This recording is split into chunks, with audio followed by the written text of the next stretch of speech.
You know those little things in your day that just drive you crazy? And you think to yourself, man, there's gotta be a better way.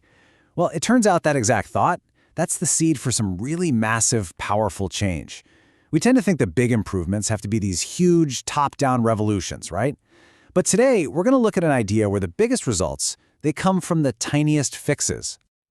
All right, to really see what I'm talking about, let's dive into a story. And it comes from a place where every single detail matters. A hospital's neonatal intensive care unit, the NICU.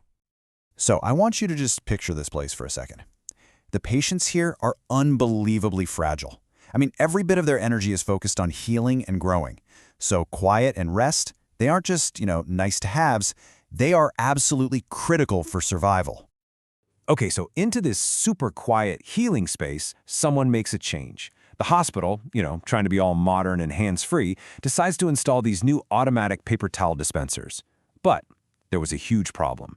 Every time a nurse went to use one, it made this loud, grinding mechanical noise. And guess who noticed the impact right away? Of course, it was the nurses. They saw these tiny little babies physically flinch every single time that machine went off. See, they were the ones on the front lines, and they knew this wasn't just some annoying sound. It was actually getting in the way of their patient's health. So, what was the brilliant, high-tech, super expensive solution to this problem?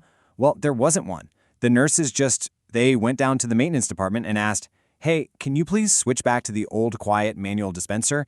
And that was it. Problem solved. A tiny change driven by the people actually doing the work that had a huge positive impact. Now, this simple little fix, it's a perfect example of a much, much bigger idea. This was never just about paper towels. It was about a whole philosophy of empowerment and, continuous improvement.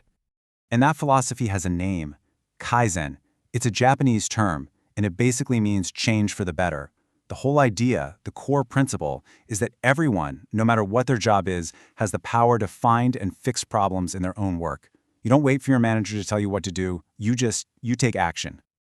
But this isn't just about randomly trying stuff out. Kaizen actually follows a really structured scientific method. It's called the PDCA cycle. You plan a change, you do a small test, you study the results, and then you act on what you learned. It's this constant loop of learning and getting just a little bit better. And this is where it gets really interesting, because it is so different from that classic suggestion box, right? You know the one I'm talking about. It's locked, it's screwed to a wall, and ideas go in, but they never seem to come out. There's a story from one hospital where the managers literally couldn't even find the key. Kaizen just flips that whole idea on its head. It's open, it's fast, and it's owned by the people who actually have the ideas. And you know what? This completely busts that huge myth we always hear, that people hate change. The experience with Kaizen shows that's just not true. It turns out people love change when they're the ones driving it, especially when it makes their work better, and they know they're not going to get laid off because of it. Empowerment? That's the whole game. And this is where the real magic happens. The power of Kaizen isn't about finding that one massive, game-changing, home run idea. No, it's about hitting hundreds and hundreds of singles, just small, practical fixes that when you add them all up, become something huge. Okay, let me give you a few quick examples. Get this, a nurse was wasting time every day just digging through this messy pile of blood pressure cuffs to find the right size. Her Kaizen? She grabbed some Velcro from maintenance and made this simple, organized system on the wall. Boom. Time saved, frustration gone. Or how about this one? A medical records coordinator realized that the envelopes were stored way over on the other side of the room from where she needed them. This meant dozens of extra trips back and forth every single day. Her Kaizen? She just moved the box of envelopes. That's it. So simple, right?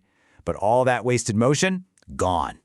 And I love this next one because it fixes such a physical, annoying problem. Nurses were literally having to crawl around on the floor under desks to plug in their computer cards. The Kaizen here, just install power strips on top of the desks. No more crawling, less frustration, and way more time to spend with patients. So, do all these tiny little fixes actually add up to anything? Oh, you better believe they do. At Franciscan, the hospital system where a lot of these ideas came from, the documented savings from thousands of these small Kaizens topped $3 million in a single year. From things like Velcro and moving a box of envelopes. Wow. But look, as impressive as that number is, and it is impressive, the money isn't even the main goal here. The real prize, the thing they're really after, is a fundamental shift in the entire culture of the workplace. And honestly, this quote just says it all. A nurse who had been on the job for 6 years said, "This is the first time anyone has asked me what I think about anything." Think about that. That's the real human impact of Kaizen. It's about going from a culture of just do what you're told to one where every single person's brain, their creativity, their experience, it's all valued. This whole way of thinking actually comes from the famous Toyota management system. And it's built on 2 pillars that are completely connected. You see them here. You can't have continuous improvement without the second one, respect for people. They're 2 sides of the exact same coin. You can't get true improvement if you don't first respect and empower the people who are doing the work. So, at the end of the day, the goal isn't just to finish a project or save a few bucks. It's to build a place where problem solving is just part of everyone's daily job. A place where seeing a problem isn't a reason to complain, but an exciting opportunity to make things just a little bit better.